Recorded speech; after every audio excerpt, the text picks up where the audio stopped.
heart to take a stride step in your plan with redemption sound.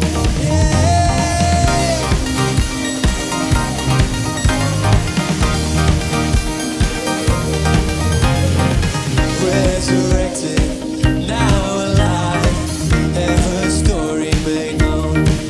So when it's hard, I'll still believe through the battle we'll go. When the valley's the only way, there is a light that will never fade. I know you will be leading me out. So faith, keep me loving. In love, keep me running. Running that beautiful race. Running that beautiful race. Running that beautiful race. Running that beautiful race. Governments and galaxies, I know you have control. So take the faith inside of me, Lord, I pray it will grow. 'Cause the love of God is evergreen, it does not melt as the snow. So when it's hard, I still believe through the battle we'll go. When to fight is the only way, there is a name. Sing Jesus! Leading me out, yeah. So faith, keep me fighting. And love, keep me running. Running that beautiful race. Running that beautiful race. Running that beautiful race. Running that beautiful race.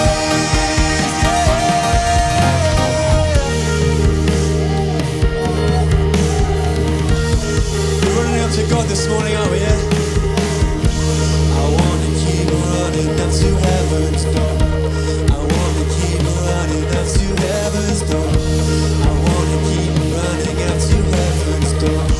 I wanna keep running up to heaven's door. So help me keep running up to heaven's door. Help me keep running up to heaven's door.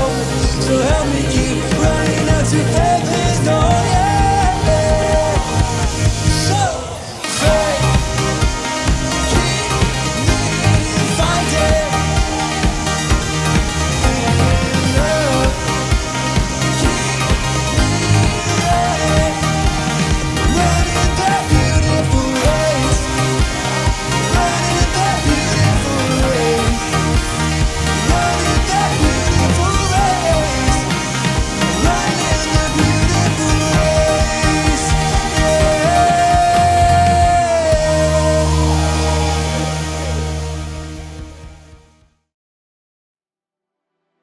Welcome to church today. It is so good that you are joining us here in Freedom Church, wherever you're joining us from, whether it's your living room, whether it's your car, whether it's a venue, wherever it's at. It is so fantastic that you chose to be with us today. My name's Karen, part of the leadership team here in Freedom Church, based here in Hereford in the UK. Welcome. And I'm Chris, and it's great to have you here today, particularly if this is the first time that you've joined us. We love having new people tap into what we're doing. So if you're streaming in for the first time today, it's great to have you here. Welcome. We're ready for a fantastic event today. All of our events are great, but this one today, at the beginning of 2023, February 2023, we want to look at a couple of our DNA. And we have 12 DNA as a church, which are like our core values. And we're going to look at those in a little bit more detail today. We saw 2 in January. We're going to see another 2 now in February. And we're really excited to show you that. But one of my favorite DNAs is wildfire. It's about expressing outwardly what God has done inwardly. It's about that, oh my gosh, someone's died for me. He saved me. And I can't help but shout and clap and dance. And if you're here for the first time, or if you've been a part of Freedom for ages, join us today. Come on, let's have a bit of wildfire passion. If you've never clapped before, let's see you clapping. If you never raised your hands, maybe you want to raise your hands. Let's join in that wildfire together today. One of the things that people comment on with our church is it's raw, and there is a rawness that comes when we come together. But when our men come together, there is a raw passion that is unleashed. And at the end of last year, I had the joy of being able to be in the room when we gathered some of our men together and created a new album. And that comes out 24th of February. You can pre-order that, make a link so that it comes towards you. It also changes the algorithms so that in social media world, we rise up the table. And you know what? We have a track that from a previous album that has had 1.6 million downloads. How incredible is that? So what if Chariots, Purify, the two singles we've already released, and now the album also rise up the charts and people get to hear that raw passion that is a part of who we are and what God's given us. Wildfire runs through every aspect of our lives. And we're going to watch a creative now that has been made by our team that will stir the fires of passion and creativity before we go into worship. Let's look at this creative. Take me to the kingdom people, the everything for his glory people, the first to arrive, last to leave people. My life around his plans people, the behind closed doors, on their knees people, the surrender and start again people, the know there's always more people, the unshakable, faithful, forever people, the called, convicted, courageous people, the grateful, generous, steadfast people, the step up and take a lead people, the bride beautifiers, the warfare wagers, the church builders, the seed sowers, the truth speakers, the giant slayers, the pass it on better than we found it people. Take me to my people and let me stand beside them, hands on earth and eyes on heaven. Put me with your people and we will charge together to see your kingdom come.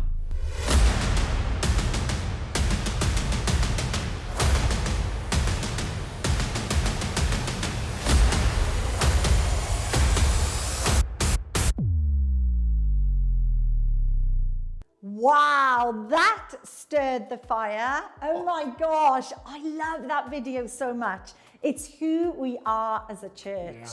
And now, guys, are you ready? We're going to go in and have a time of worshiping the Lord of Lords, the King of Kings. Let's go.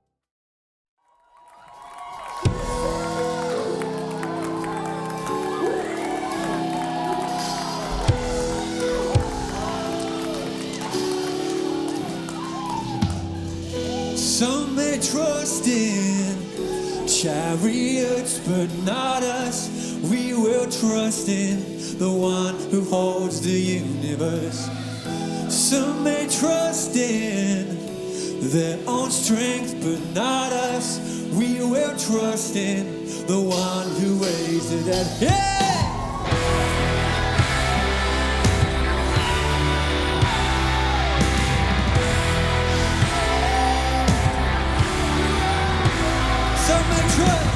Some may trust in chariots, but not us.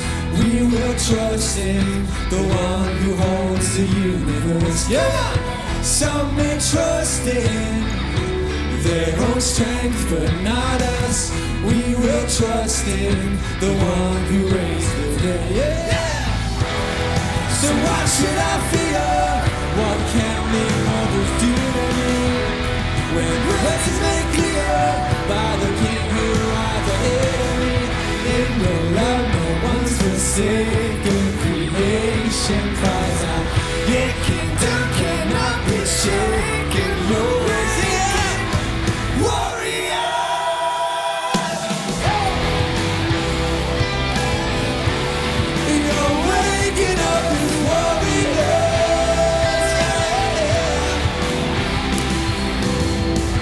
Some may live to feed the flesh, but not us. To our soul singing, we will not be slaves again. Some may live to build their thrones, but not us. We will, come on, sing it out. Give glory to the King. Yeah. So why should I fear? What can big mortals do to me? When grace is made clear by the King who rides ahead of me. In your love, no one's forsaken. Creation cries out. Your kingdom cannot be shaken. You're waking up this warrior. Hey! You're waking up this warrior. See your kingdom cannot be shaken. You're waking up this warrior.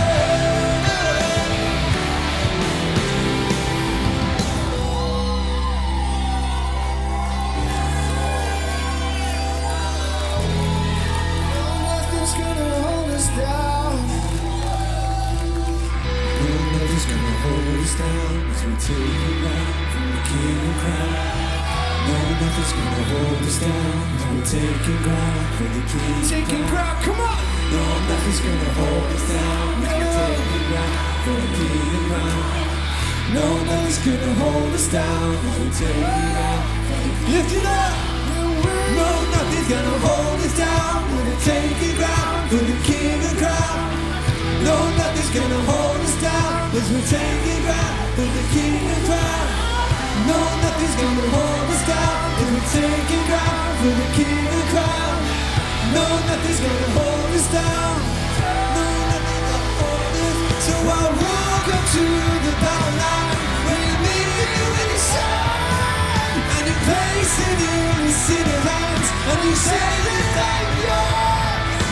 Smile on my weaknesses and giving us all.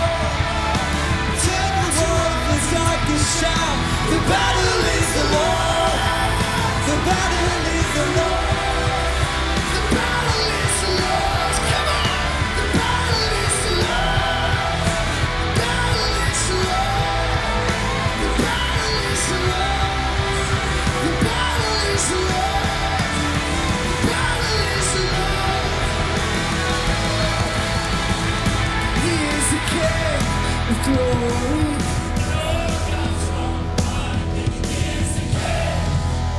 Come on, louder! He is the King. Oh, he is the King. Come on. He is the King of glory. The Lord God strong and mighty. He is the King. Come on. He is the King. Lord God strong and mighty. He is the King. He is the King. Lord God strong and mighty. He is the King. Yeah. No, nothing's gonna hold us down as we take it down to the King and crown. No, nothing's gonna hold us down as we take it down to the King and crown. No, nothing's gonna hold us down 'cause we're taking ground for the King and crown. No, nothing's gonna hold us down.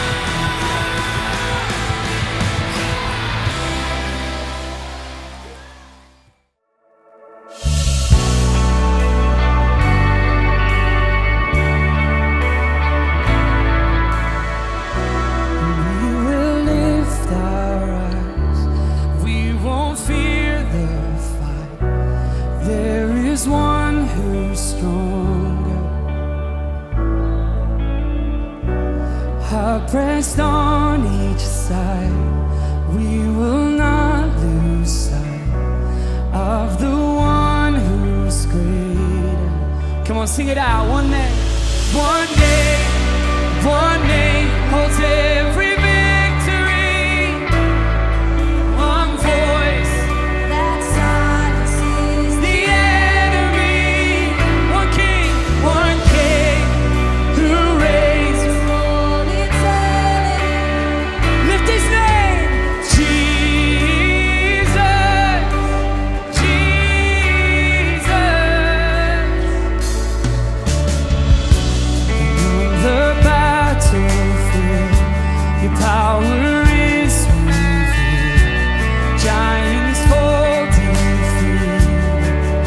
let's lift our hands in this place. Come on.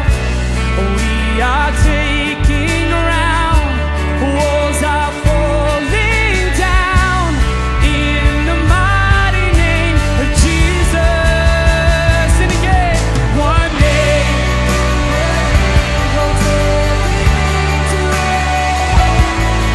one voice that silences, one King who reigns for all.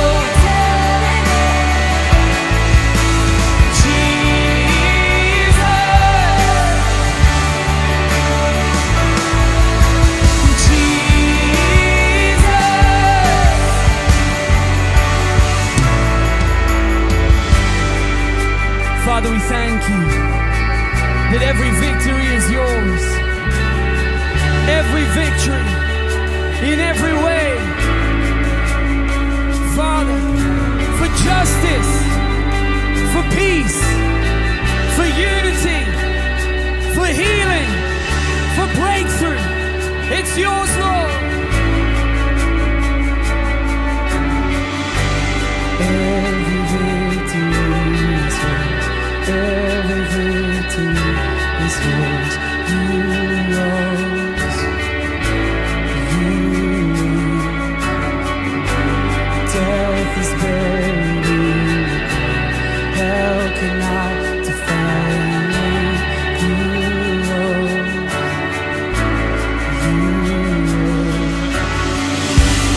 Every victory is yours. Every victory is yours. You rose.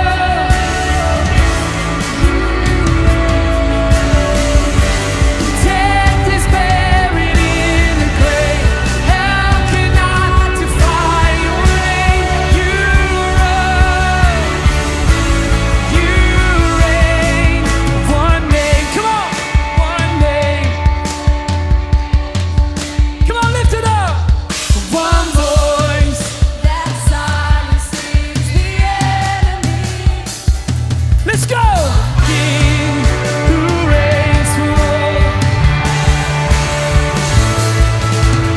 Jesus.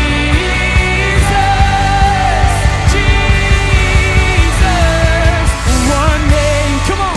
One name.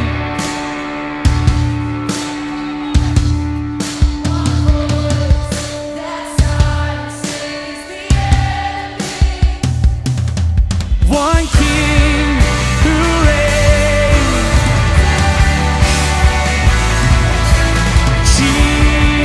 Jesus. One name. One name.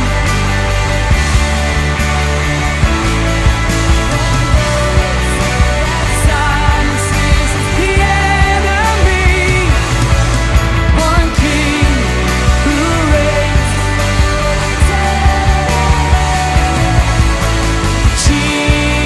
Jesus, Jesus, Jesus,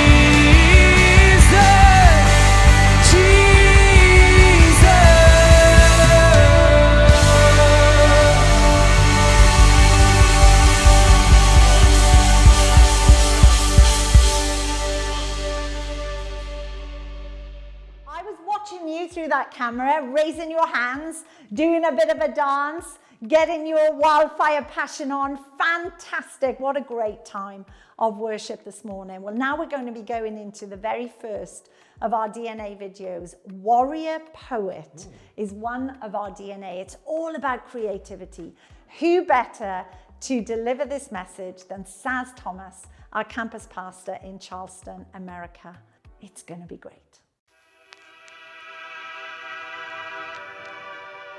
Have you ever had a meal that's moved you? I'm sure you have. Think about it. It's, the perfect environment, maybe the restaurant that you love. The food's hot and it's flavors you've never had before, and you've got your best friends at the table storytelling. Or what about this? Have you ever been to a concert or a gig or an event where the music just is electric? You can't help but put your hands in the air. There's fire in the room and people are all singing along. You know that moment, and you just feel like your whole body is happy. Maybe you've been to an art gallery. I don't know, one of your favorite art galleries in your area, and you've sat. You're 4 or 5 meters back on a bench in a busy room with lots of people, but the painting in front of you tells you a story that you're captivated by. It makes you feel, it makes you question, and it moves you. We've all had these moments where creativity break down our day, they break down our feeling or the moment we're in or the pain we're in or the story we're living right now, and it tells you something, but it doesn't just tell it to your mind, it tells you deep to your soul. Creativity has that power. It's got the power to break down cultures and ways of thinking and ways of feeling and speaking deep within us. You see, that's a God thing. God's the original creator. You see in the Bible in Genesis, he's the Alpha and the beginning, and he speaks into the nothingness. He speaks into the soup of emptiness, the void, the blackness, the darkness.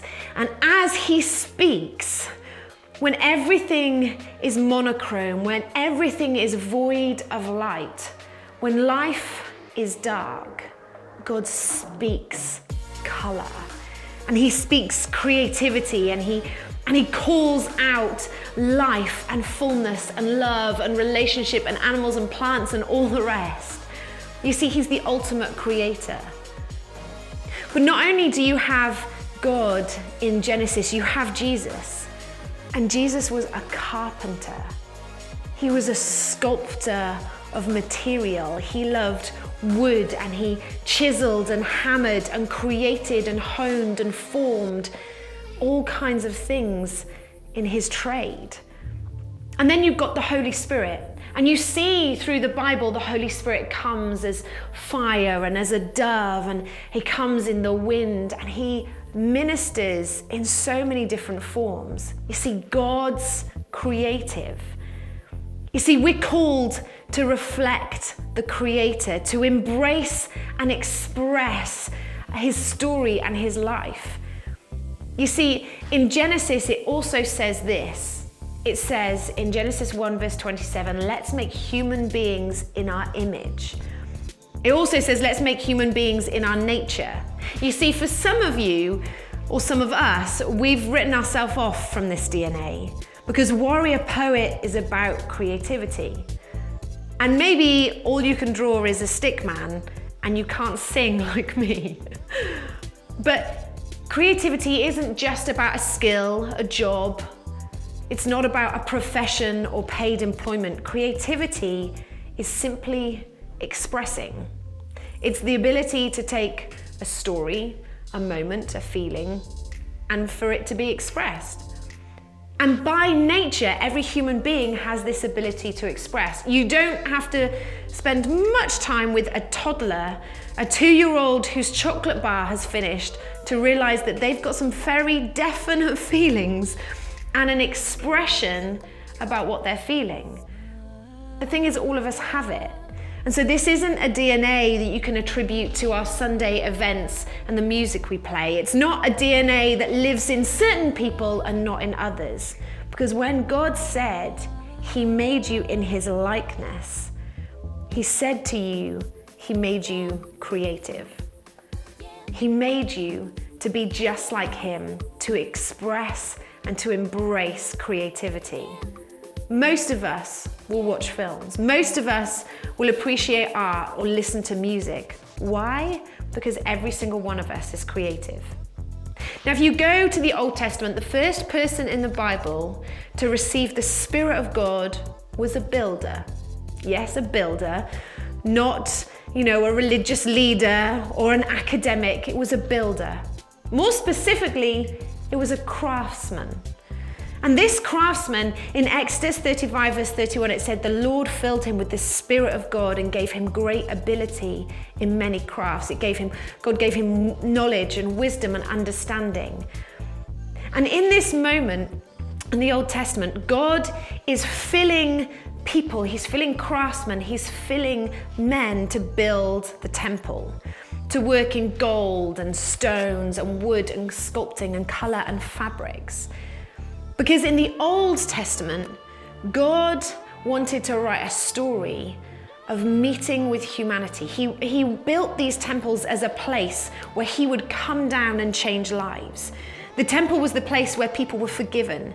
It's the place where people were healed. It's the place where people learned about God. It was the place where he wrote stories on humanity and he gave them direction and purpose and a journey to take. In the New Testament, that temple isn't a building anymore. So for us, the place where God meets us, the place where God meets the world and heals people and saves people and forgives people is us. It's inside us. And no longer does God need a craftsman to build a building to hold his presence and his power. Now, God crafts us as the very building that he's going to inhabit. And so we are, by design, creative. We're by design the place with which he's going to breathe his color into the monotony and the mundaneness that we see around us. You see, the color of our lives is a revolt against the mundane. There's an abundance of creativity out there. You only have to spend a moment on Netflix or Apple Music or Spotify or online to see that creativity isn't in short supply. But in all that creativity, is there color that's hopeful? Is there a message that says there's healing? Is there a message of love? You see, there is plenty of creativity in the world, plenty of it.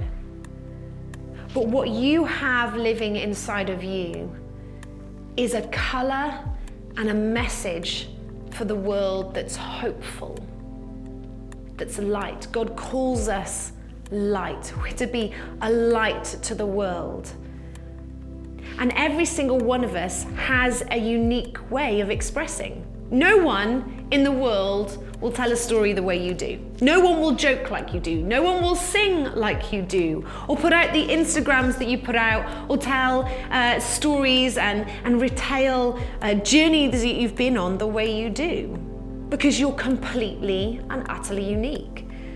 You're the creative vessel with which God wants to tell the gospel, and you do it different to anybody else. But I think sometimes we feel like we have to fit in. We feel like we have to look like other people, dress like other people, talk like other people, express ourselves like other people. But God's put something in you that's completely different. The color of your life is a vaccine to the world's monochrome nature. Because there's something about you that's different to other people, and that's not a skill thing. That's not to do with being an artist or a musician or an actor or a dancer. That's to do with being a parent, being a friend who gives gifts, being someone who owns a home and hosts parties, maybe cooks a meal for friends. You see, creativity isn't capped or held or boxed by skill and the traditional arts. Creativity is the expression of love and the expression of a story for someone else to receive. And for some of us, that looks like making a film or singing a song. And for some of us, it looks like opening our home and laying on a meal, or playing imaginative stories with our children, or going to a ballet class, or an evening class, or a painting class. It doesn't have to look like the boxed, stereotypical idea of what it means to be creative. You see, the greatest message you have, the greatest message that every single one of us has to speak out is the gospel. You've got the gospel alive in you. You have a testimony. It says in Revelation, we overcome the enemy with the word of our testimony. You see, each of us have got this living gospel inside of us. The thing is with the gospel is it's not trapped by some kind of era. It's not stuck in some kind of musical genre. It's not bound by the design or the way that a film should be. It's not an action, it's not a romantic comedy. It breaks all the boundaries of these kind of boxes that we put art in. The gospel as a story has stood the test of time. It's lived through the ages. It's gone through medieval drama that happened into the street, onto the stage, and now it's in film. The gospel is just, it's stood the test, and it's weathered the storm where art and expression has changed all around it. It's stayed true. Why? Why is the gospel still shared? Because it's alive. It's a story and a power that's alive.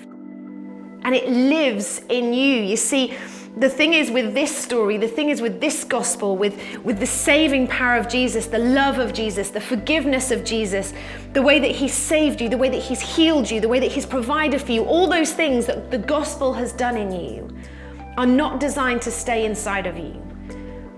We will communicate the gospel with the life and the color with which it was intended. We will communicate its vibrancy and its story.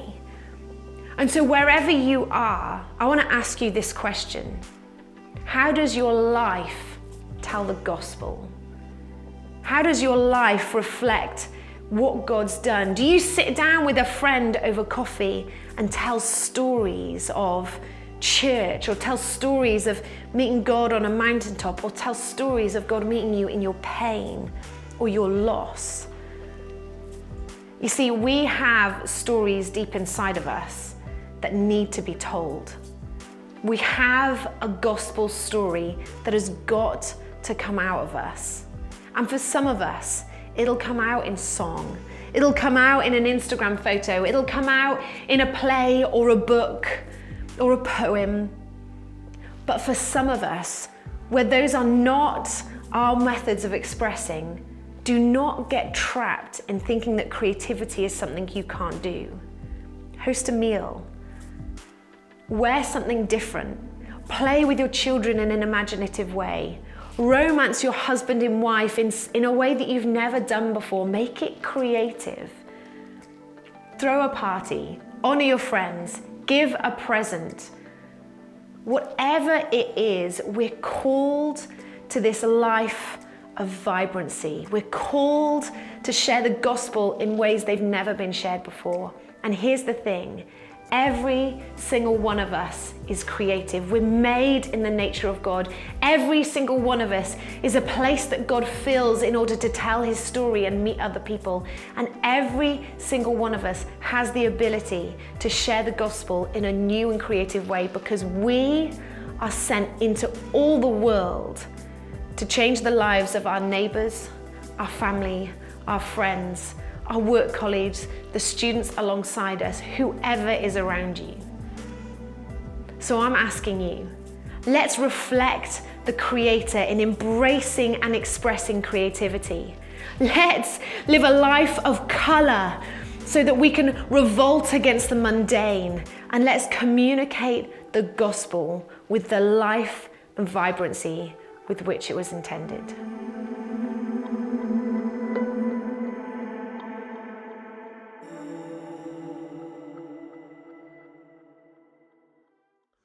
Wow, how astonishing was that preach, that explanation by Saz. That is such a landmark description of that DNA.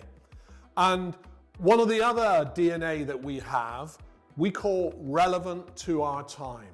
We're a church who are determined to stay relevant, not stuck in old ways, not stuck in old methodologies. We have a timeless message, but the methodology can change. We need to be relevant to this time.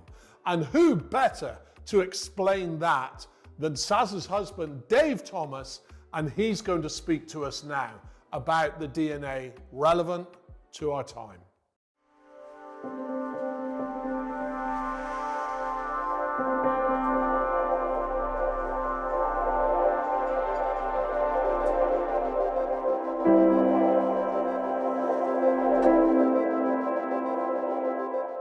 number of years ago, me and my wife Saz, we were at a wedding of some friends of ours. And, they're not Christians, they're not believers, but they decided to have a traditional church wedding.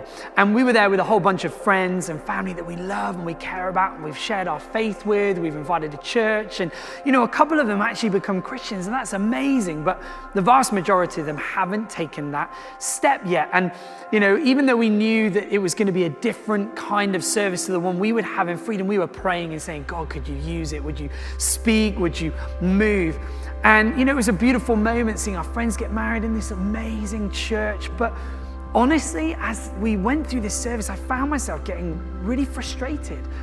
And it's not that I've got a problem with people worshiping God in more traditional ways, and it's not that I don't think he could have moved, but as we went through this service with all of the rituals and the different things, it just was so out of touch and so irrelevant to these people that I cared about. And I thought, man, this is an opportunity that we've got to share the gospel with them in a way that matters, in a way that's going to make them think or question. And instead, as I looked around, I saw people nodding off and ignoring things and getting lost in the boredom of the moment, honestly. And as I got more and more frustrated, I needed to distract myself, so I started to look out of these beautiful stained glass windows. And as I was there, I thought to myself, God, this must frustrate you. And when we see Jesus in the Bible talking to people getting stuck in religious traditions or thinking, his response is strong. But instead of kind of getting in on my frustration, God asked me a question in this moment as I stared out of this window that I'll never forget. And he said, Dave, what's going to be your stained glass window then? It literally stopped me in my tracks.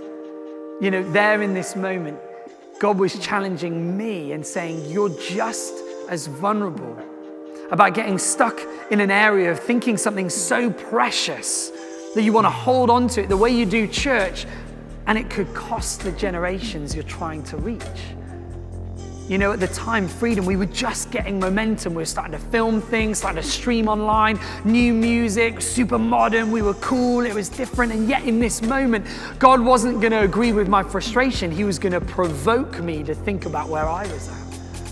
As we look across the last 2,000 years of church history, we see these amazing moments of where men and women get revelations and encounters with God, and they lead to revivals. And what's fascinating is often they're connected to technological revolutions.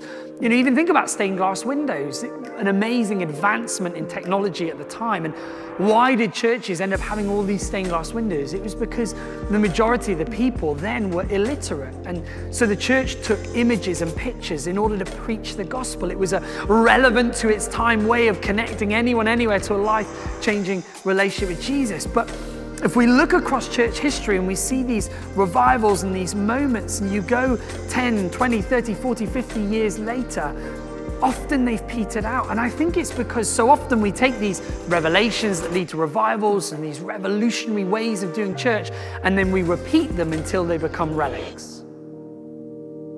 And this isn't about any particular denomination. The reality is God was saying that to me, for me and our church, because so often we get stuck as Christians. We get stuck in our preferences and our presumptions. If I had 100 people that regularly go to church and I ask them, why are you part of the church you're a part of? I can almost guarantee you I'll get a preference-based answer. Oh, I really love the music, or I love the way the preacher speaks, or I love meeting God in a building like ours. But the problem is that when we build church based on our preferences, it's one of the surefire ways that we're going to become irrelevant at some time, because there'll be something that's precious to us that we're not willing to let go of. Or maybe we build churches based around our presumptions, well, God's moved like that before, he's going to move like that again. And yet we've already heard in the changing DNA, in the warrior poet DNA, that we worship a God that's constantly on the move. He's the author and the creator of all innovation and creativity. And yet, as the church, we pat ourselves on the back for doing the same thing year in, year out, decade in, decade out, century in, century out. And yet we're missing and losing people as we do it. You see, I believe living relevant to our time is about exchanging our preferences and our presumptions for purpose. The purpose of reaching people. You see, I'm not saying that our preferences are wrong, but if they get in the way of reaching people, then we've got to become willing to lay them down. In fact, not just willing, maybe even passionately, regularly, aggressively laying them down. Because what really matters the most is not that I get to worship God the way I like or the way I have a preference or presumption. It's actually reaching my family and friends with the hope of the gospel of Jesus. You know, in the New Testament, there is this amazing revolutionary called Paul. And he writes most of the New Testament, these letters to the churches. And, you know, Paul grew up in an incredibly religious environment.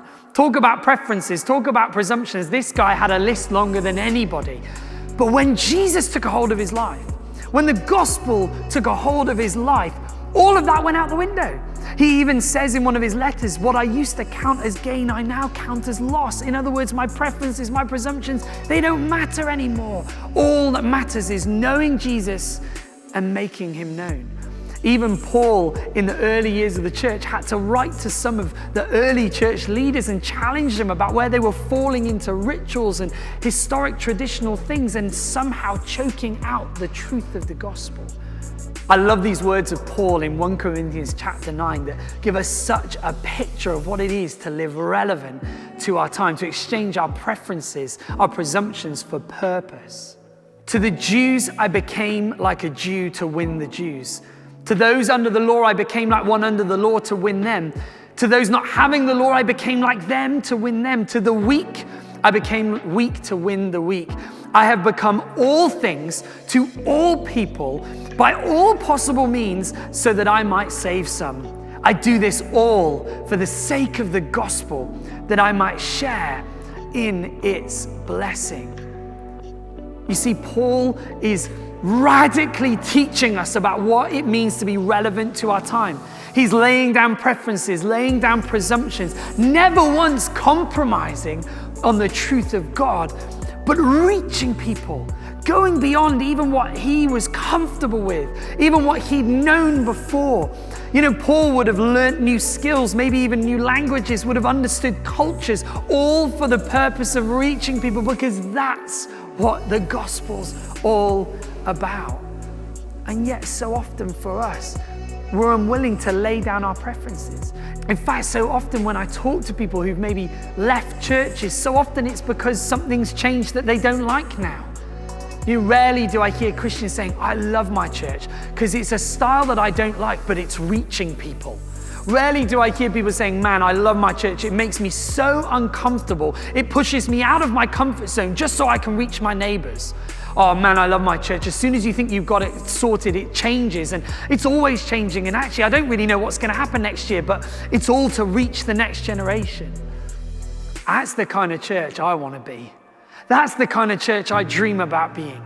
I hope that in 10 years, 20 years, 30 years, our church has got a reputation still because we're doing church differently, but reaching people. But living relevant to our time is not about having a few more lights on our set on a Sunday. It's not about having a few more cameras, not about just filming and streaming online. It's actually about what relevance really means, being present in the moment and reaching people.